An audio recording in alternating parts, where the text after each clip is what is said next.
My mother treasured the book, W. Byford Jones, written in 1937, Shropshire Haunts of Mary Webb, which was published by the local publishers Wildings. And she was so fond of mentioning Mary Webb to me. As a boy, I often visited Bomere Pool, where her precious Bane is based. This was before its development and was then a very forbidding place, with tales of the sunken church, a giant fish with a sword strapped to it that we simply called a monster, and of Wild Edric. Indeed, the BBC adaptation of the book came out when I was a teenager, but like so many, I assumed it to be Ellesmere in Shropshire and not Bomere Pool, which of course I knew so well.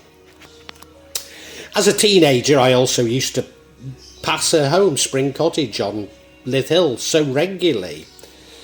Nevertheless, I have to admit that as a teenager I was more interested in the girls from the school which bore her name than in the author herself. I did, however, develop a great love for the English romantics, whom Mary has some continuity with, and indeed for Thomas Hardy, whom she is often compared to. But as a young man, when VHS became popular, I would watch David Lean's film Gone to Earth religiously.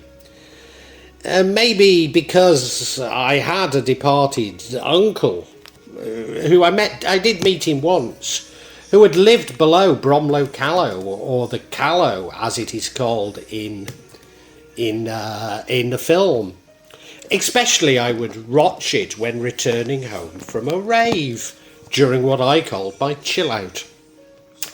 You see, Mary taps into a rural animism and what today would be called anti-capitalism, I guess. And these were the backdrop to my youth. This anti-capitalism is very hard to explain. It's more a sort of a rural anarchism, but you see, Shropshire's rural population have often voted Conservative, or generally voted Conservative. In many respects, this sort of feeling is one of true conservatism. It expresses itself more through humour and scepticism of those in power and seeking profit maximisation. One might call them rural rebels without a cause, but they did have a cause, and not a logical way of expressing it in post-Enlightenment Britain. And to quote from Precious Bane, "I've thought since that when folks grumble about this and that and not be happy, it is not the fault of creation. That is the vast mere full of good, but it is the fault of their bucket of smallness."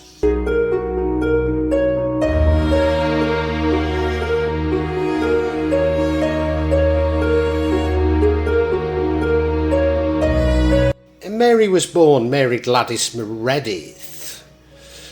In fact, she was actually known as Gladys to her family.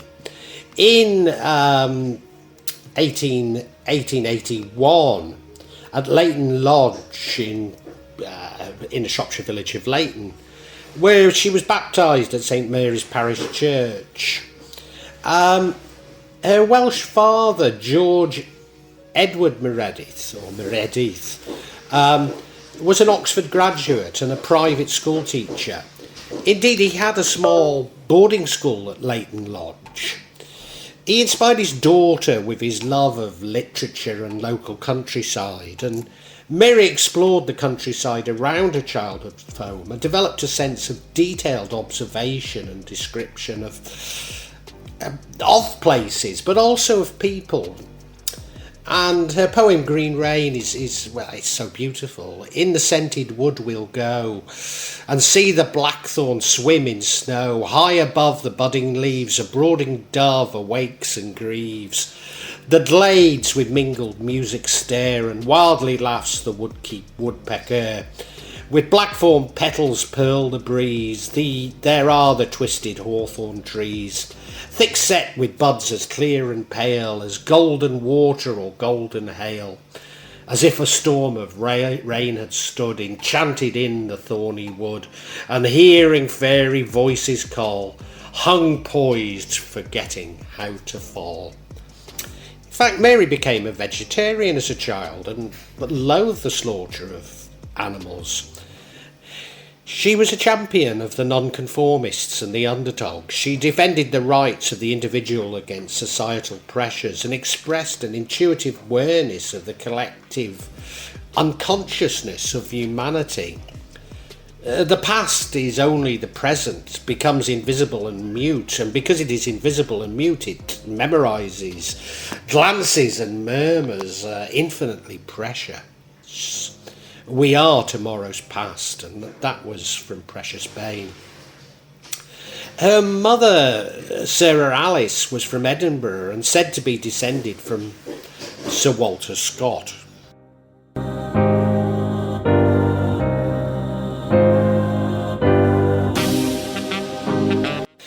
At the age of 1, she moved to Much Wenlock, where she lived at the house called the Grange, just outside the town.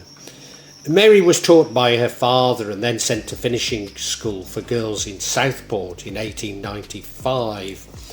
Her parents moved again in Shropshire, north of Stanton upon Hine Heath in 1896, before settling in 1902 at Meal Brace in Shrewsbury, where indeed my parents moved to when I was away at university. At the age of 20, she developed symptoms of Graves' disease. This resulted in ill health throughout her life, including a neck goiter and protruding eyes, and contributed to her early death. As a girl, she wrote plays and stories to entertain her 5 younger sisters and brothers. Mary's first published writing was a 5-verse poem, written on hearing the news of the Shrewsbury rail accident of October 1907. Her brother Kenneth Meredith so liked the poem and thought it potentially comforting to those afflicted by the disaster that without her knowledge he took it to the newspaper offices of the Shropshire Chronicle, which printed the poem anonymously. On the 12th of June 1912, Webb married Henry Bertram Law Webb, 1885 to 1939, a nephew of the famous Captain Matthew Webb, the Channel swimmer. And I was always brought up on the song that I find out it's called The Shropshire Lad, and I always thought it was from Houseman. But the words are actually by Sir John Betjeman. And it goes, the gas was on in the Institute, the flare was up in the gym, and the man was running a mineral line, and a lass was singing a hymn. When Captain Webb, the Dawley man, Captain Webb from Dawley, came swimming along the old canal that carried the bricks to Lawley. Swimming along, swimming along, swimming along from Severn, paying a call at Dawley Bike, was swimming along to heaven. And of course, Dawley is very close to Wellington, where the first witch's ladder was discovered in the UK.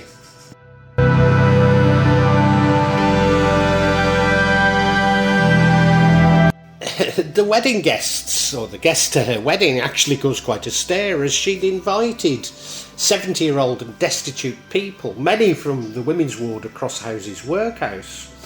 And she'd indeed ordered a large trap to transport her guests from Atcham to Meal. Now, Henry was a teacher at Meal Brace Holy Trinity Parish Church School, and at first he supported her literary interests. They lived for a time in Weston-super-Mare before moving back to Shropshire, where he gained work as market gardeners until Henry secured a job as a teacher, first at Chester and then at the Priory Grammar School for Boys in Shrewsbury, which, as you possibly know, is the very school that both I and my father attended. They lived briefly at Rose Cottage in Hinton Lane in the Nills in Pontesbury between 1914 and 1916. A village that I know very well because my aunt and uncle are from there, and I used to spend every Christmas day there at the very least. And it was during this time that she wrote The Golden Arrow. The publication of The Golden Arrow in 1917 enabled them to move to Lith Hill, which is a part of Baston Hill, I suppose. And she absolutely loved it. And they bought a plot of land called Spring Cottage. Again, I lived on the Lith Hill side of Baston Hill, and I used to walk past Spring Cottage all the time. In 1921, they bought a second property in London in a hope that by being in the city they could achieve greater literary recognition. But by 1927, she was suffering increasingly bad health. Her marriage was failing, and she returned to Spring Cottage alone. It's believed that Henry was having a relationship with an ex-pupil. And to quote from The Golden Arrow, to many women, marriage is only this. It's merely a physical change, impinging on the ordinary nature, leaving their mentality untouched, their self-possession intact. They're not burned by even the red fire of physical passion, far less by the white fire of love. And sadly, she died aged 46 at St Leonard's-on-Sea in Sussex, but she is buried at Shrewsbury Cemetery on the Longdon Road, and fitting that we should quote her. Nature's music is never over. Her silence is a pause, is not conclusions.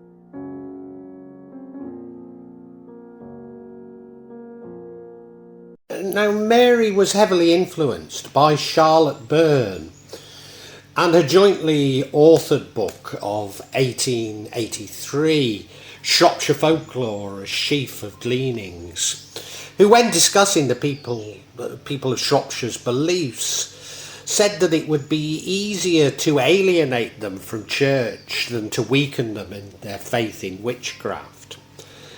And now, despite fellow vlogger third-rate content publishing a vlog on the witch trials in Shrewsbury, such persecution was relatively rare in Wales and the Marshes, and indeed in Ireland. Scotland and Northern England were influenced by James I and his infamous campaign against witchcraft, and even more infamously the Southern and Eastern England by Michael Hopkins, the so-called witchfinder general. Indeed, the Stiperstones, and particularly Snailbeach, had a long tradition of witchcraft, which by Mary's time had merged with non-conformity. I need to say that this is very close to Ponsbury, where of course she had lived. This tradition goes back at least to the Black Death, when labour shortages offered the opportunity for serfs to rebel against their masters. And Snailbeach became a centre for these runaway serfs, unaffected by the laws of the manor and the established church. But maybe the Stiperstone's location along the Welsh border and its inhabitants equally at the crossroads of Welsh and English culture. Indeed, a good many of the lead miners were from Montgomeryshire. And although a comparatively modern tradition, to this day Minsterley still has an Eisteddfod. Certainly witchcraft and cunning folk were common in 19th century Shropshire. During Mary's time, there certainly still would have been many people who described themselves as cunning folk. Even as a child, I remember gypsy families who were consulted on all sorts of issues by rural families, like Hazel's mother was in Gone to Earth. And indeed, as a child, I remember them still calling door to door, selling pegs and sprigs of heather, and reputingly cursing those who refused to buy them. And then there were cunning women living in the Shropshire Hills, who by then we had begun to call herbalists. Strangely enough, this is a tradition that I continue today in my mountain home in Java. Lacking adequate medical provision, I grow medicinal herbs for myself, my family, and the villagers. I also make a drink, a herbal tonic, every day, which is known as Jammu. And as Professor Ronald Hutton commented, the cunning craft, rather than dying out, changed character, as some of its traditional functions atrophied and others developed.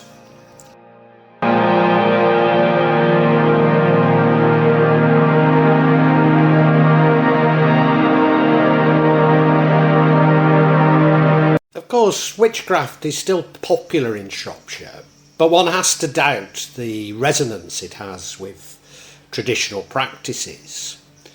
More sinisterly, and the total antithesis of Mary's interests, the Order of the Nine Angels chose the Shropshire border as their location, with connections to Church Stretton and Bishop's Castle, referring to many pre-Christian traditions which still prevailed in the area. Maybe it's simply satanic panic, but the Order of the Nine Angels was said to have practiced child sacrifice at the disused Snail Beach lead mines. Nevertheless, Mary was much more interested in magic and witchcraft and was not so much interested in magic and witchcraft, but what might be described as folklore. However, animistic traditions merged with the landscape and affected the lives of everyday people in Shropshire.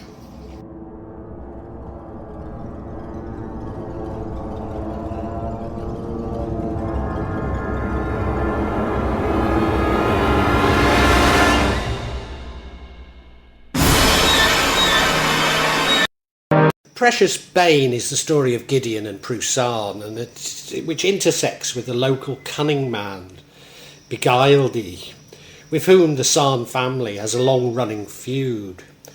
Resonating with the English romantics, Mary adds the dimension of folklore to the tensions in rural Shropshire.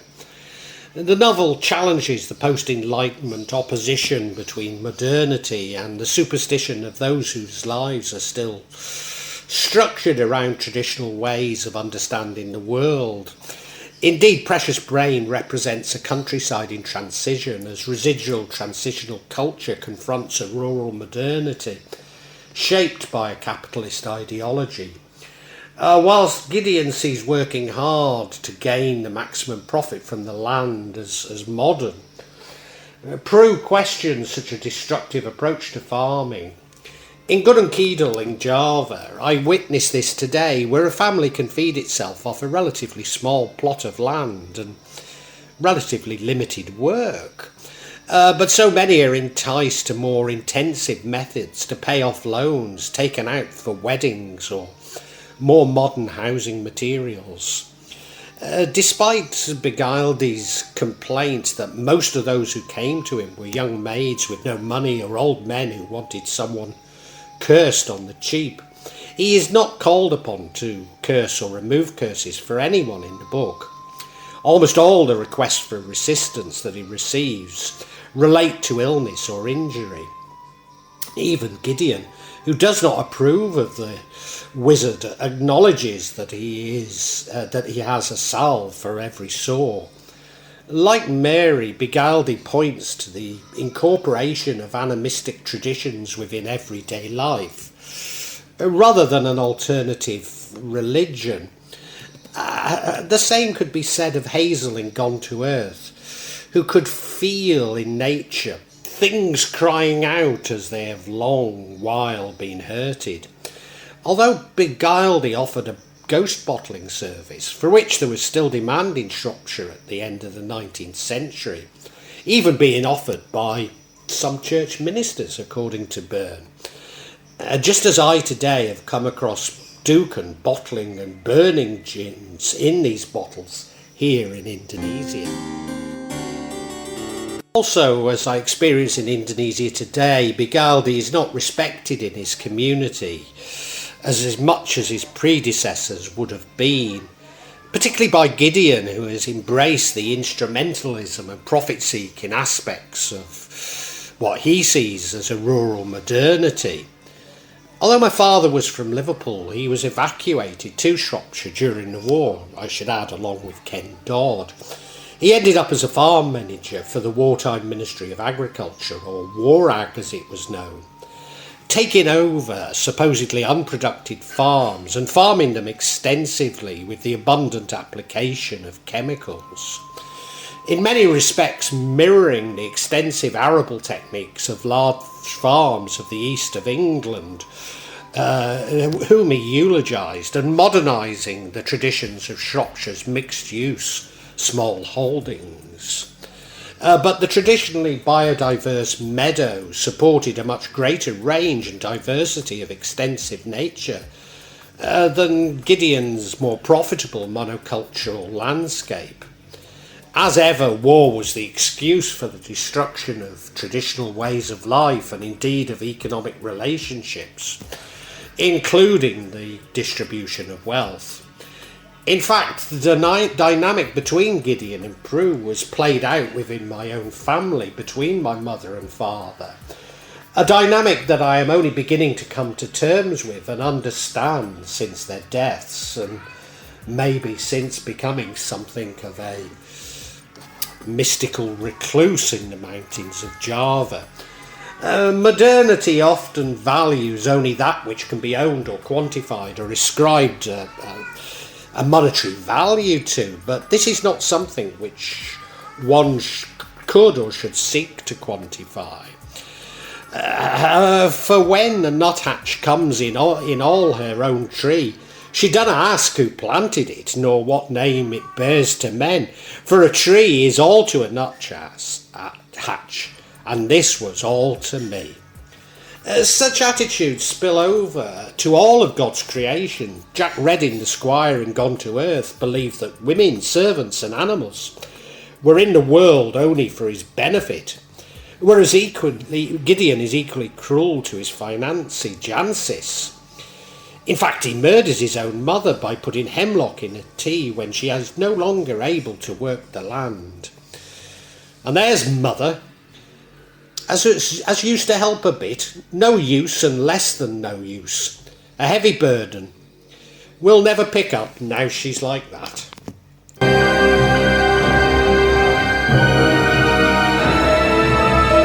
Sin eater is a person who consumes a ritual meal in order to spiritually take on the sins of the deceased person. The food was believed to absolve the sins of the recently dead person, thus absolving the soul of the person. Sin eaters, as a consequence, carried the sins of all people whose sins they had eaten. They were usually feared and shunned because they had pawned their own souls for a little bread and wine. Its origins appear to be from Wales, although there are rumours it dates back to ancient Greece, but it was very prevalent in Shropshire. Indeed, the Encyclopaedia Britannica for 1911 stated, "A symbolic survival of sin eating was witnessed as recently as 1893 at Market Drayton, Shropshire. A preliminary service had been held over the coffin in the house. A woman poured out a glass of wine for each bearer and handed it to him across the coffin with a funeral biscuit." Richard Munslow, 1833 to 1906, is said to have been the last sin eater of Shropshire. But unlike most, Munslow was not poor nor outcast, instead being a wealthy farmer from an established family.